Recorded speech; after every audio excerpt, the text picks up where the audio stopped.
je suis le médecin-chef de la région de Louga. Vous revenez sur le point de la situation sanitaire. Tout d'abord, commencer par présenter des condoléances. Nos condoléances les plus satisfaites aux familles des victimes. Et souhaiter la bienvenue au niveau de la région aux deux ministres qui sont à côté de nous aujourd'hui, venus au nom de l'État, Monsieur le ministre des Transports et Monsieur le ministre de l'Intérieur, avec l'ensemble des membres qui ont accompagné en tout cas la délégation, Monsieur le gouverneur de la région et l'ensemble des représentants des collectivités territoriales qui ont accompagné en tout cas la délégation. Donc je vais y aller rapidement, en tout cas pour le point, et rappeler un tout petit peu que depuis ce matin, le ministre également de la Santé également est en train de coordonner un tout petit peu, et le dispositif au niveau national a été déjà mis en place et enclenché à ce niveau aussi, parce qu'il y a un groupe qui a été mis en place rapidement dès que l'information est tombée, un tout petit peu pour que l'ensemble des spécialistes, des directeurs d'hôpitaux, des centres de santé, pour qu'on puisse identifier en tout cas d'emblée les places disponibles. Donc au lieu de l'accident ce matin, donc, il y a eu 19 décès qui ont été constatés sur place. Et après cela, donc, il y a eu une organisation qui a été faite rapidement sur place, parce que le plan blanc a été déjà déclenché, en tout cas au niveau de l'EPS de Louga, de l'hôpital régional de Louga. Et tout de suite, on s'est organisé sur place et 3 évacuations d'urgence ont été faites vers l'EPS de Saint-Louis, en rapport un petit peu avec le médecin-chef de la région de Saint-Louis. Donc, et les autres ont été évacués, en tout cas au niveau de l'EPS de Louga. Ils sont dénombrés au nombre de 27. Et comme il y a un dispositif qui a été mis en place au niveau de la région, aujourd'hui, le centre de santé de Louga également a mis en place un tout petit peu un centre d'accueil et d'urgence. Et il y a une équipe qui a été mise en place. Donc, sur les 27, les 4 ont été évacués rapidement à l'hôpital, au centre de santé de Louga. Et les 21 actuellement sont aujourd'hui pris en compte. Et sur les 21, on a dénombré malheureusement 2 autres cas de décès au niveau de la réanimation. Donc au total, aujourd'hui, sur les 21, il y a eu 2 décès. Et également, en tout cas, il y a 6 qui sont à la réanimation. Et on a reçu ce matin également le directeur, en tout cas, du SAMU national qui est arrivé avec l'hélicoptère en tout cas des forces armées, dépêché certainement en tout cas par le gouvernement, pour nous aider à faciliter les évacuations d'urgence, en tout cas vers les services de réanimation qui sont au niveau de Dakar. Donc actuellement on est en train de travailler pour voir, parce que c'est une capacité de 9 aujourd'hui, on est sûr qu'on peut évacuer jusqu'à 9 personnes, en tout cas vers les hôpitaux de Dakar, parce que tout le dispositif est actuellement mis en place pour accueillir en tout cas ces cas qui sont actuellement qui sont des cas de blessés graves.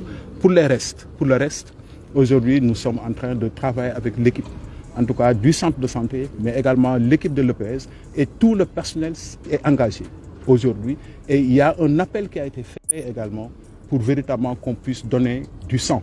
Et aujourd'hui, en tout cas, l'équipe est disponible et actuellement, on a pratiquement presque une 30aine de personnes en attendant, en tout cas, que les populations arrivent. Pour les cas de décès, aujourd'hui, on a pu régler ces cas de décès, bien que l'hôpital ne dispose pas assez de place au niveau de la morgue, mais heureusement, avec l'accompagnement, avec l'engagement des communautés, aujourd'hui, les morgues au niveau des mosquées ont été toutes ouvertes pour accueillir. Et l'ensemble des 17 morts, des 17 décès, des corps qui étaient déjà au niveau de la morgue ont été dispatchés, en tout cas au niveau des morgues, au niveau de la commune. Donc maintenant, il y a 4 décès qui sont actuellement retenus au niveau de la morgue de l'hôpital. Cette question a été déjà réglée. Donc, souhaitons véritablement que les blessés qu'on puisse rapidement, ceux-là qui méritent d'être évacués, qu'on puisse les évacuer, mais également qu'on puisse véritablement assurer et stabiliser en tout cas ceux-là qui vont rester. Donc pour le moment, il n'y a que 6 graves. 6 graves. Et au total, il y a 9 personnes qui seront évacuées.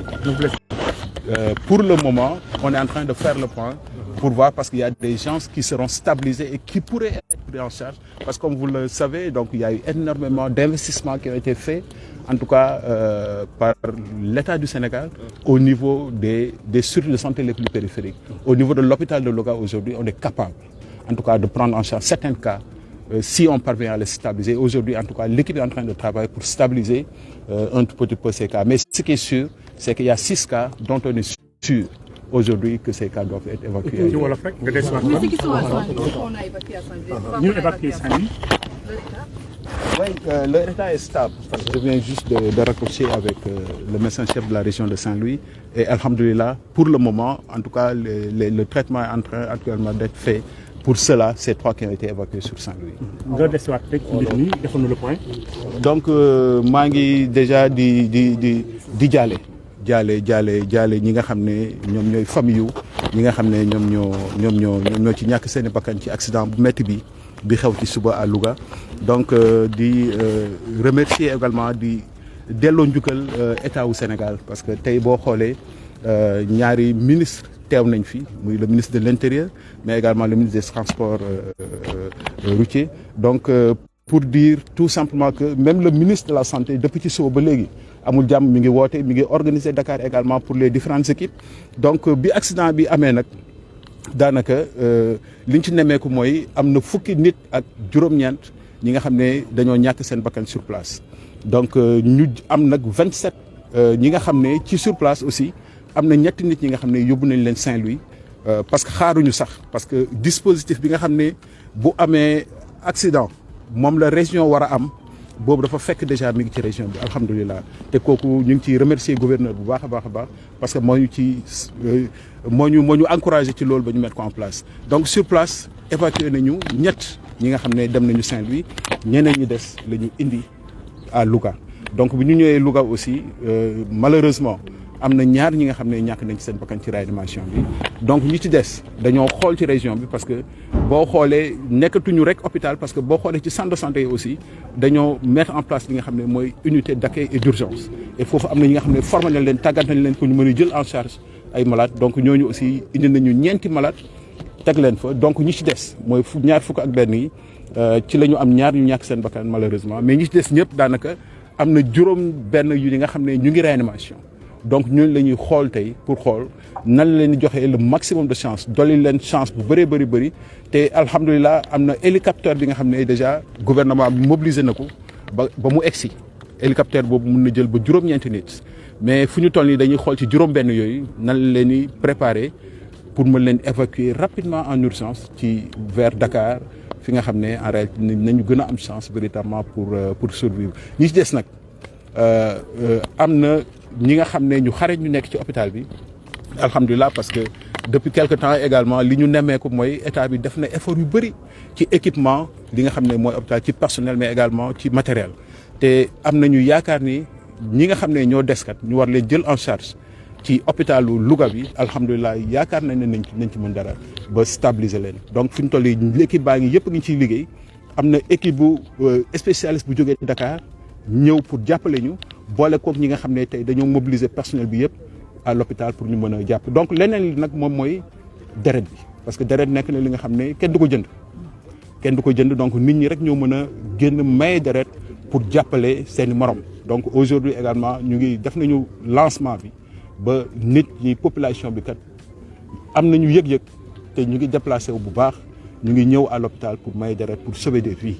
ñi nga xam ne nag ñoom ñoo ñàkk seen bakkan également ñu ngi remercier encore communauté bi surtout l'association des imams bi ñu ñëwee gis nañ ne kat morgue bi kat mënul jël ñëpp donc jël nañu seeni morgue ibbi nañ ko ci au niveau des mosquées pour ñu mën a garder ñi nga xam ne donc décès yi amoon yëpp daal alhamdulilah ñu ngi ci morgue yi nga xam ne ñoom ñooy morgue mosquée yi mais également au niveau de l'hôpital donc foofu la ñu toll ñaar fukki benn ñoo ci faatu kon ak ñeneen ñi ñu ngi Ndar fa ñu seen état fu mu toll. ñett ñoo nekk Ndar alhamdulilah donc sant yàlla stable na nañu suivre te na leen jox information au fur et à mesure mais juróom-benn yi moom ñu ngi koy évaluer ak le SAMU national pour xool ndax mën na leen évacuer rapidement comme on a am nañu hélicoptère bi dina gën a gaaw bon ñi ci des nag fukk ak juróom-ñaar yi ci des ñu ngi leen di stabiliser. kon ñaar fukk benn ñoo ci faatu kon léegi. waaw ñaar fukk ak benn ñoo ci faatu en tout et pour tout. merci jërëjëf merci. alors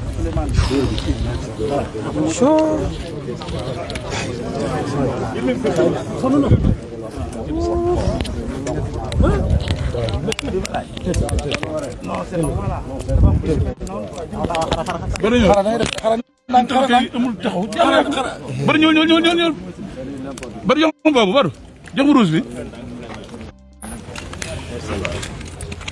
bii rek bàyyi ruus bi voilà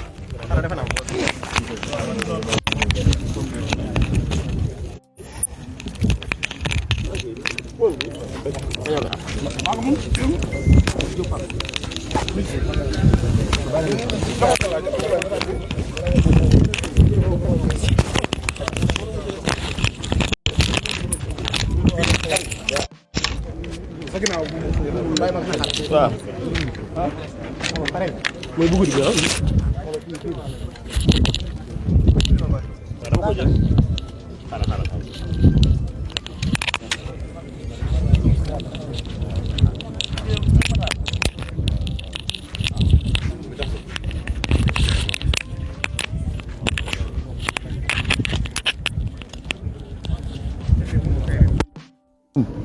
am Badou dimbali ma téel ma rek laxasam ko téel ma voilà mbokk yi moo ngi noonu le médecin chef de la région de Louga moo doon wax noonu def point de presse donc hélico bi moo nekk nii ngeen gis ko gars yëpp ñu ngi fi voilà le président de l'ODCAV de Louga le président du conseil départemental de Louga le gouverneur et tout le monde ñoom ñoo nekk fii donc kenn ko nekk autorité yëpp ñëw na le président du conseil départemental de Louga voilà sama waa ji ñu ngi en direct ci Diop Pro TV incha allah Ndiaw moo ngi nekk noonu ngeen gis moo nekk nii ngeen jàkkaarloo moom la gouvernement bi déployé indi ko fii donc yéen ñi nga xam ne yéen doon suivre après point de presse le médecin chef de Louga ci kanam te danañ hôpital Amadou Sakhir Mbaye su ko defee ñu daal di les journalistes votre question